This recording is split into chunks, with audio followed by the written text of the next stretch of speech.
Developments here out of the Middle East. We have Josh Hasten, Middle East correspondent with the Jewish News Syndicate. Thank you so much for taking the time to be here with us today. Thanks so much, Josh. All right, so first off, I have to ask you about those comments from Iran's president.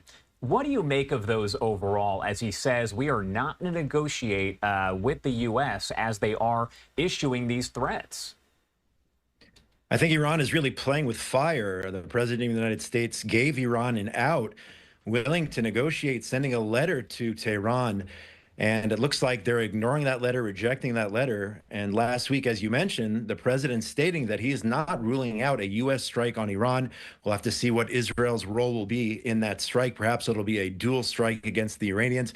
But the fact of the matter is, the United States, Israel, we cannot allow Iran to go nuclear. That's the bottom line here. So the Iranians are certainly poking the bear, if you will, by making those comments to the president of the United States. And regardless of what you think of the president, he says what he means and means what he says. So I think it's a big mistake on the part of the Iranians to say they're going to ignore the president actually giving them an out, saying we'll negotiate with you.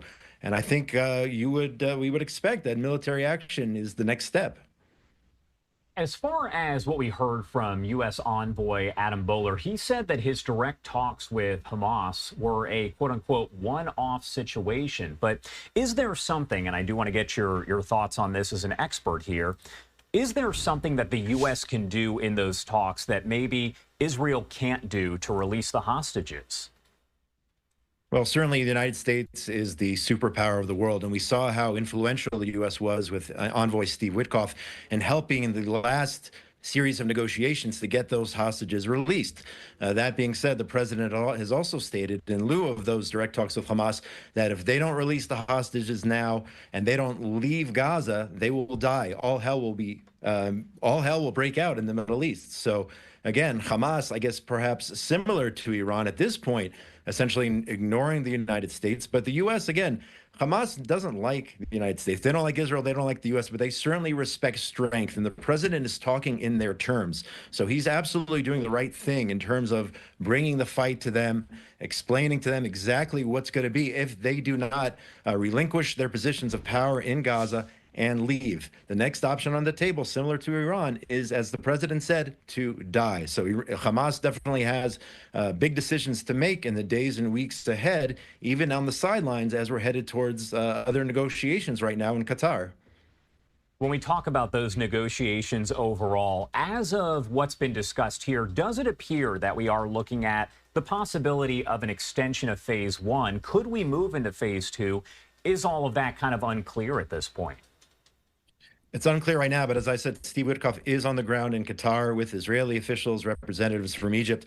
We'll have to see how it plays out. But the main point here is that Hamas doesn't want an extension of phase one. They want to go into phase two, which actually isn't an agreed upon phase at this point. Hamas didn't live up to its obligations. They haven't released the hostages. What they're trying to do, Hamas, they are trying to stay afloat. They want to maintain control of Gaza the day after the war. And Israel has said absolutely not. Number one, the hostages have to be released. And number two, Hamas can no longer be a threat to the state of Israel the day after the war. So as long as those two conditions are on the table, I would think that Israel would go towards continuing phase one at this point, and certainly not advancing to phase two, which Hamas really wants because their goal is to stay in power. That's what they're trying to do here. President Trump pushing for a ceasefire between Ukraine and Russia. Is there any concern in Israel, and I don't know if concern would be the right word, but that maybe there will be a call from President Trump for a ceasefire there immediately between Israel and Hamas? Is that a concern for Israeli leadership? I wouldn't say it's a major concern, and I think the evidence is the way you saw the differences between the meetings Prime Minister Netanyahu had in Washington and how warmly he was received and how well those talks went, as opposed to when the Ukrainian leader Zelensky was in the office, he essentially was thrown out of the White House.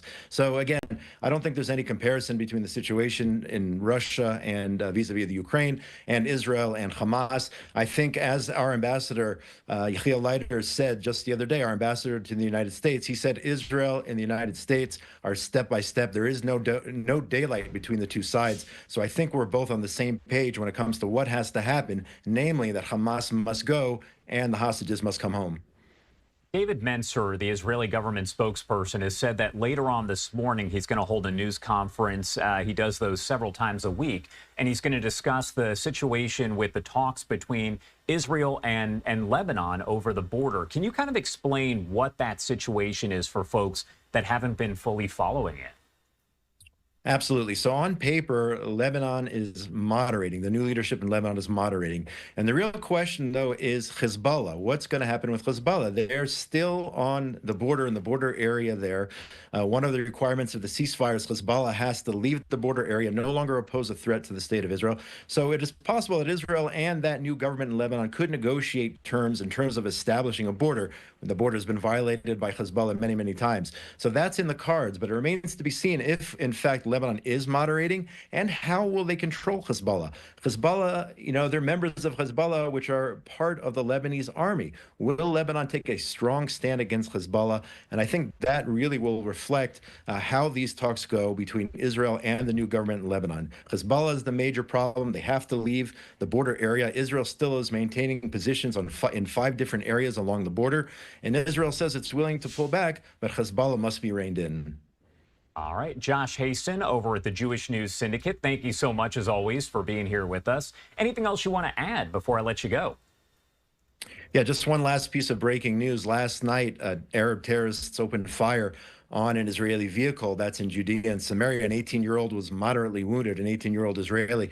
So people have to understand that Hamas still is very popular in Judea and Samaria, in those areas under Palestinian Authority control. So we can't turn our heads for a second. We have to realize that even though Gaza is all the way down there and Judea and Samaria is all the way up here, that doesn't mean that Hamas is going to stop in any capacity. Even if there is a so-called ceasefire, Hamas is still trying to attack, and their other affiliates, other terrorist organizations are still trying to attack Jews.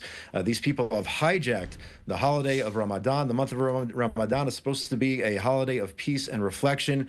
And Hamas has said time and time again, they've incited these people to go out and try to attack Israelis wherever they are. So we have to pay attention to what Hamas is doing, not just in Gaza. All right, Josh Hasten there at the Jewish News Syndicate. Thank you so much for being here with us today. We appreciate it. Thanks. Have a great day, Josh. You too. And I do want to